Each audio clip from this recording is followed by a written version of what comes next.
Keahlian menembak macam apa ini? Setiap tembakan mengenai sasarannya. Dia pandai menembak. Penguji di belakangnya mengatakan padanya setelah dia mencetak poin, dia masih harus berlatih. Materi selanjutnya adalah kebugaran jasmani. Tapi dia tidak kuat mengangkat besi. Sama sekali tidak kuat. Mata pelajaran selanjutnya adalah tes keterampilan mobil. Dia mengemudi sangat lambat. Akhirnya, ia tidak sengaja menabrak kardus. Setelah ujian, penguji memberitahu dia skor total 70 poin. Ia hanya mencapai nilai standar. Ia terkejut mendengar pengujinya sulit untuk mendapat nilai tinggi. Dia hanya memenuhi standar. Jadi ia harus mencari tahu aturan penilaian. Berusaha sekeras mungkin. Jika kehilangan poin, maka dapat mencapai skor yang luar biasa. Sehingga ia dapat mencapai tujuannya. Ini adalah hasil yang dia inginkan. Dia ingin terlihat seperti orang biasa. Dia tidak benar-benar datang untuk menjadi satpam. Tapi ia di sini untuk membalas dendam. Musuhnya adalah sekelompok perampok yang profesional. Mereka mengambil merampok barang-barang penting. Jason dan rekannya mulai bergerak. Ia menyusun rencana. Jason dan rekannya sedang melakukan tugas mengangkut uang. Dan perampok siap menghadang mobil Jason. Tidak ada perlawanan. Perampok mengeluarkan senjata. Banyak musuh kemampuan menebak yang hebat. Penjaga keamanan harus setuju menyerahkan uang. Jason pun menyerahkan uang itu. Perampok melihat dia melempar kantong uang pertama, melempar ke mobil gangster, lalu lempar kantong uang kedua. Yang ketiga ia melemparnya keluar dengan sengaja. Seorang gangster keluar dari mobil, mengambil kantong itu dan memasukkannya. Dan pada saat ini, dia akan melempar kantong uang keempat. Perhatikan baik-baik. Ini adalah keahlian menembak nyata dari Jason. 1 tembakan, 2 tembakan, 3 tembakan. Bahkan jika pelurunya banyak, lebih mudah mengalahkan para perampok. 4 tembakan. Balas dendam belum berakhir. Ini hanyalah sebuah cuplikan. Film ini bercerita tentang kemarahan manusia. Kekayaan seseorang dapat dirampok. Martabat juga dapat dirampok. Tapi tidak bisa mengambil orang yang dicintainya. Jika tidak, ia akan marah. Bagaimana Anda mempelajari gaya Jason Statham? Langkah pertama adalah wajah datar.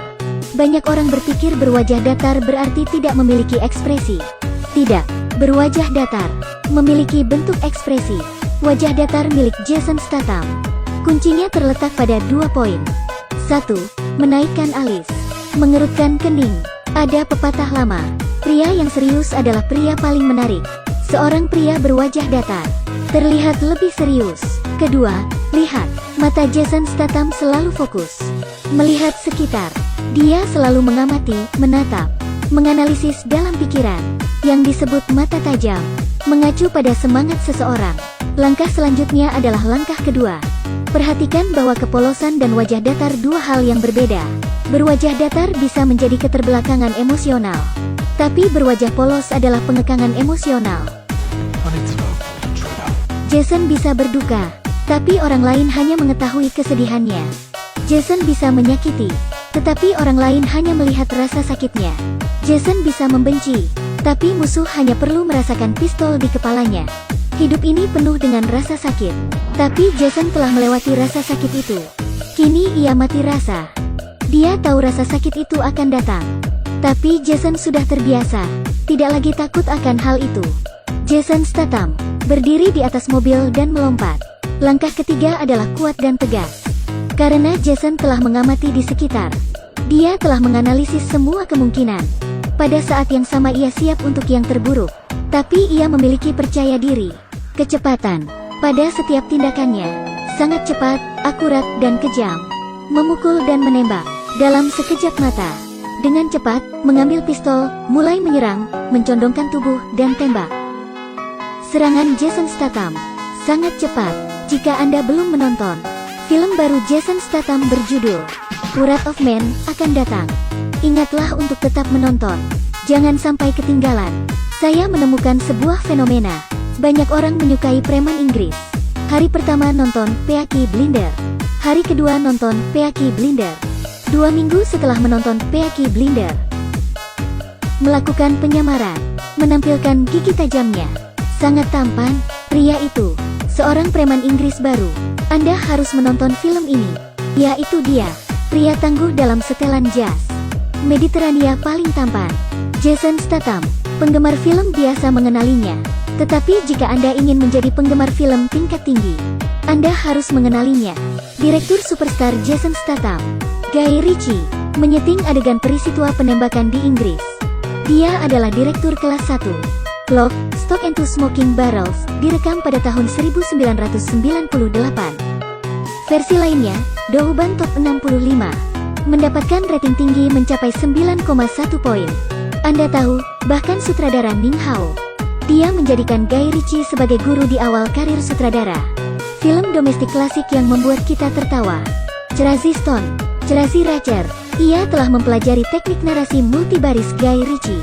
Tahun lalu, Guy Ritchie memberi 8,5 poin lagi untuk film gangster The Gentleman. Matthew McConaughey, Charlie Hunnam, sebagai menipu gangster. Dan tahun ini, Wrath of Man.